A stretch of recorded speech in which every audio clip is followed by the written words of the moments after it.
becomes a little bit of a, you become empathetic and you become a little bit compassionate, and that's what we've kind of seen, that transformation in retail pharmacy.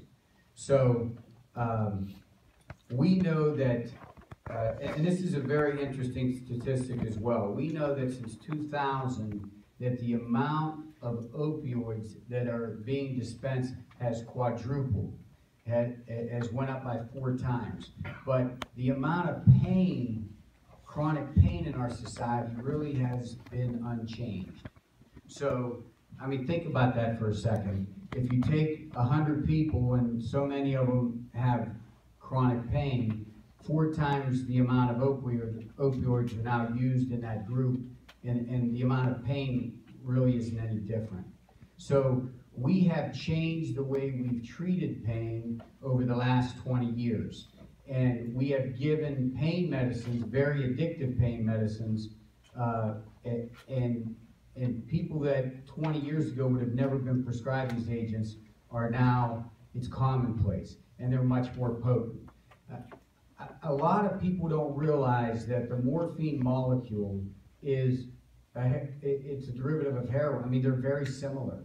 So they're, you know, heroin and morphine are essentially the same thing, especially when it comes to training our brain and how we react to it over time. So that's the first thing I wanted to talk about. The second thing I wanted to talk about was the controlled substance monitoring program that's in West Virginia. Just about every state has it now.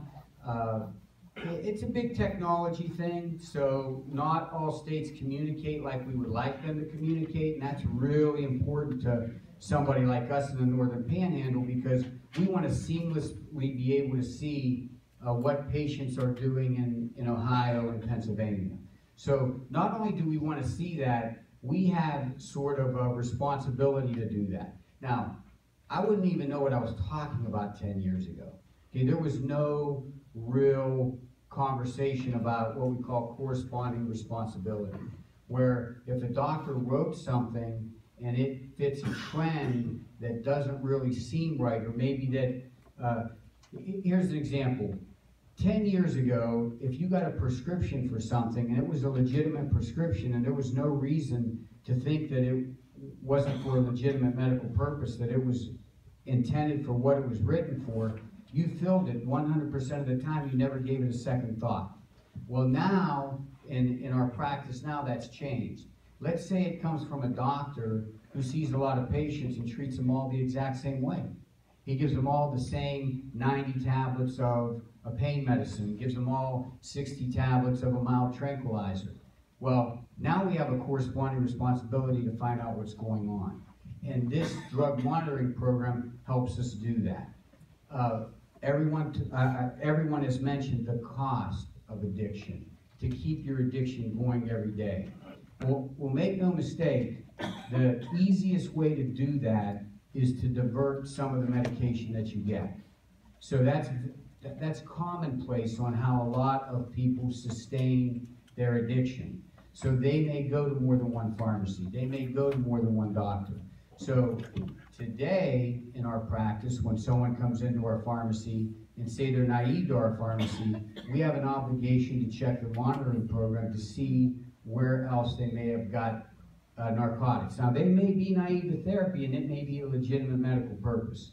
And unfortunately, that's the case most of the time. But we still have an obligation to check. And if we don't check, we're at fault. So that's where our practice has changed.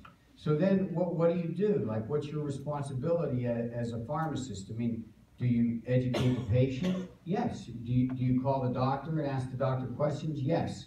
But, you know, there's a starting point here where all this started. Pharmacies dispense too much medication. Doctors wrote too much medication, and patients took too much medication. Unfortunately, that's where we're at.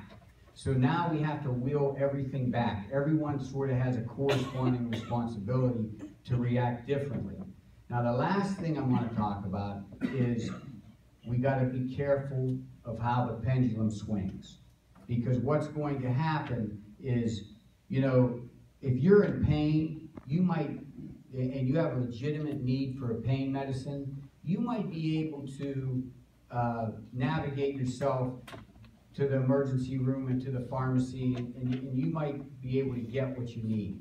But if you're a person who's in serious need of pain management and you're 70 years old, unfortunately in today's society, you're embarrassed. You're embarrassed to go to the pharmacy. You're embarrassed to tell people what you take. And don't think for a second that there aren't 70-year-olds that are suffering because they're embarrassed of the stigma that's attached to the medications that they need. So that's the other side of the coin. So I know that that's a lot to think about, but I can tell you that pharmacists are in a very precarious position. We dispense and educate patients. We dispense medication and educate patients about their medication, and it's a tricky spot for everybody. So if you have any questions, I'll be here afterwards. I want to talk a little bit, just give you a statistic about this medicated assisted treatment.